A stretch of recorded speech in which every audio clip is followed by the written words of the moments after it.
I know a lot of people in Michigan that are planning to vote for Trump, and they don't necessarily like him that much, and they don't necessarily agree with him. They're not racist and rednecks, they're actually pretty decent people. And so I wanted to sort of, after talking to a number of them, I wanted to write this. And Donald Trump came to the Detroit Economic Club and stood there in front of the Ford Motor executives and said, if you close these factories as you're planning to do in Detroit and build them in Mexico, I'm going to put a 35% tariff on those cars when you send them back, and nobody's going to buy them. It was an amazing thing to see. No politician, Republican or Democrat, had ever said anything like that to these executives. And it was music to the ears of people in Michigan and Ohio and Pennsylvania and Wisconsin, the Brexit states. You live here in Ohio, you know what I'm talking about. Whether Trump means it or not is kind of irrelevant, because he's saying the things to people who are hurting. And it's why every beaten down, nameless, forgotten working stiff who used to be part of what was called the middle class loves Trump. He is the human Molotov cocktail that they've been waiting for. The human hand grenade that they can legally throw into the system that stole their lives from them.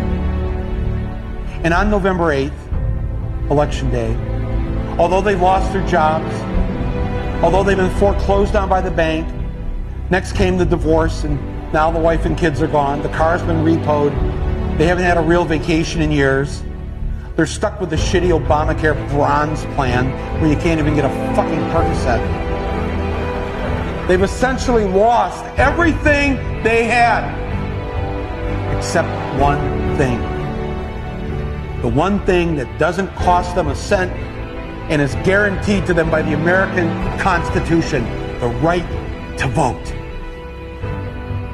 They might be penniless, they might be homeless, they might be fucked over and fucked up. It doesn't matter, because it's equalized on that day. A millionaire has the same number of votes as the person without a job. One.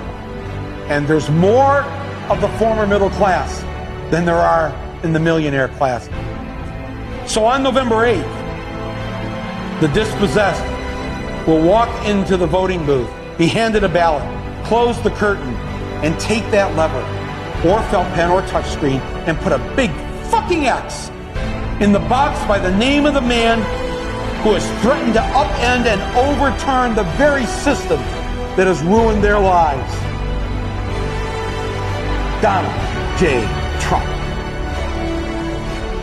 They see that the elites who ruined their lives hate Trump. Corporate America hates Trump. Wall Street hates Trump. The career politicians hate Trump. The media hates Trump, after they loved him and created him, and now hate him. Thank you, media.